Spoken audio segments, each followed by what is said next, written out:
can be pretty crazy. So it's totally normal to feel like you can't make any healthy changes with everything going on. But today we're going to talk about how to fit healthy habits into your busy life. Hey guys, welcome back to my channel. If you're new, I'm Melissa, I'm a dietitian, and we talk about food and nutrition and all that fun stuff on my channel, so subscribe if you have not already. Today, we are talking about how to fit healthy habits into a busy schedule.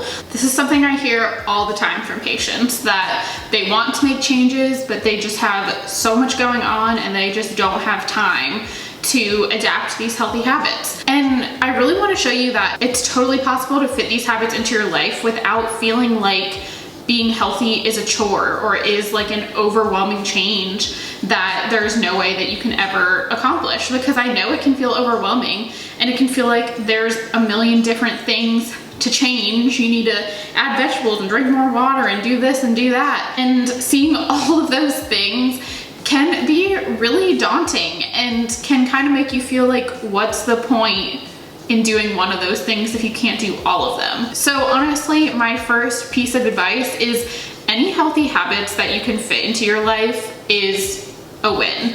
Nobody is perfect. Even I think if you talk to every single dietitian on the planet, or at least 90% of us, we will tell you that we are not perfect. There are weeks that I eat out a ton. There are days when I don't really eat many vegetables. There are days when I can't work out. And I know that that all or nothing kind of mindset is really hard to break out of. But hopefully showing you these little ways that you can fit healthy habits into your routine will help you see that, you know, any step towards taking care of your health and being healthier is a win. So my number one tip when it comes to healthy eating anyways is planning. Honestly, for me, planning is the key to so many things, but really it is key to having healthy food in your house and making sure you're eating healthy foods. You know, most of us don't have time to go to the grocery store every single day and to think about what we want to cook every single day. Taking even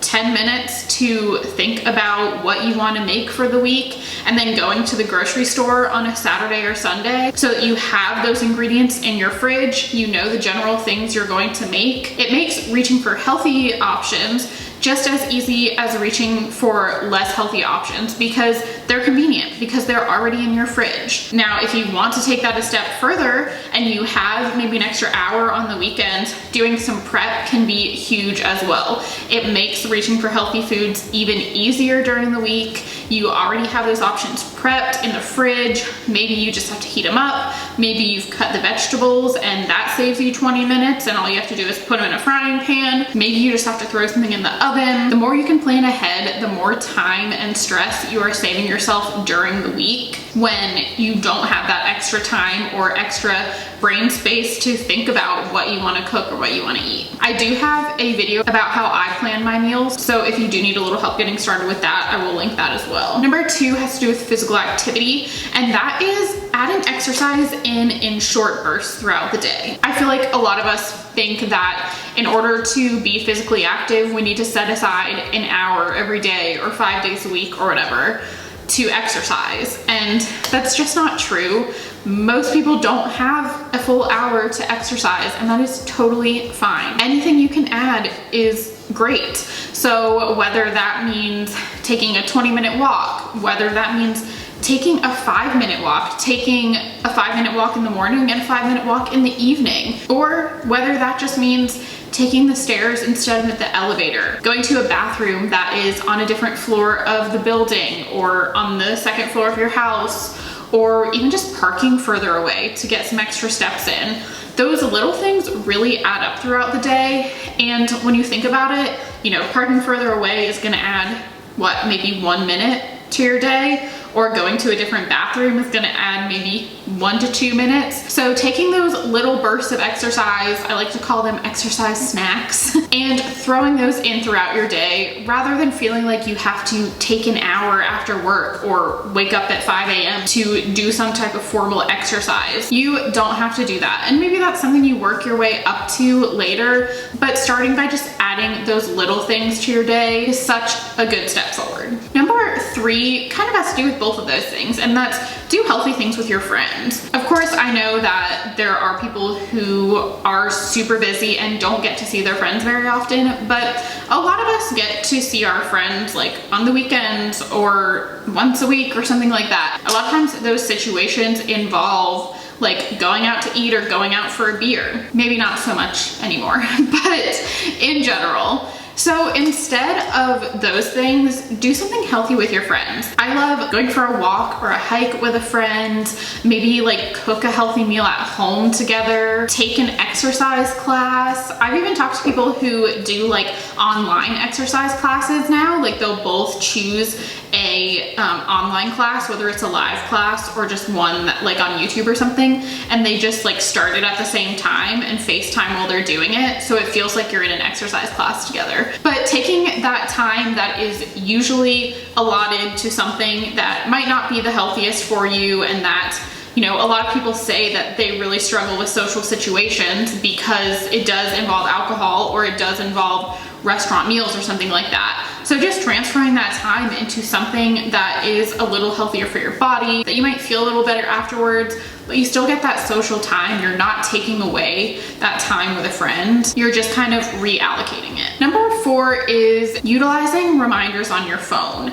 This might not be for everyone, but I know so many people tell me that they get so busy throughout their day that they forget to eat, or they forget to drink water. And I've said it before, I will continue to say it, but not eating enough is just as bad for you as overeating. I have made videos about this before, so I will link them. But ignoring hunger signals when you have them just causes them to build and build until you reach that overly hungry state at night, and you end up overeating then, or stress eating, or any of the above. And it's also so important to stay hydrated throughout the day, but many of us forget to because we're super busy. So if you are someone who forgets to eat and forgets to drink water, then setting reminders on your phone can be so helpful. They don't have to be like alarms that startle you every hour or something, but maybe just setting a reminder around lunchtime, even if it's like 2 reminders. Maybe you set one at 12 and one at 12:30, so that if you ignored it the first time, you can now see, oh yeah, okay, I'm pausing, I'm going to eat. Or setting a reminder once every 2 hours to drink a glass of water. You could even set reminders to like get up and stretch, or get up and walk around a little bit. You know, those are really cases where life kind of takes over and you end up ignoring your health and your needs because of your schedule. But the health of your body is important. It's important that you eat regularly. It's important that you drink water. So just setting those little reminders to take care of yourself throughout the day can be super helpful. And my 5th tip is give yourself some grace. Like I said in the beginning of this video, it can feel like a lot when you think about all the things you want to improve, all the habits you want to change.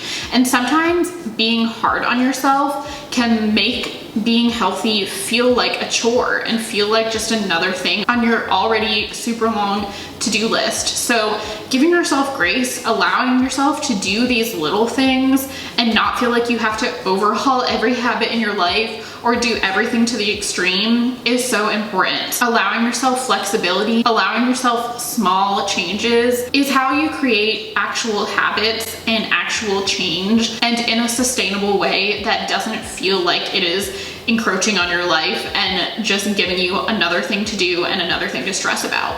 So being easy on yourself and allowing yourself the changes that you're ready to make, willing to make, able to make, and letting the other things go is so important. All right, so those are 5 ways to fit healthy habits into your busy schedule. I really hope that this was helpful. If you have any questions, feel free to leave them below. And if you are someone who is super busy, let us know how you fit healthy habits into your daily life as well. So yeah, give this video a thumbs up if you liked it, subscribe if you haven't already, and I will see you in the next one.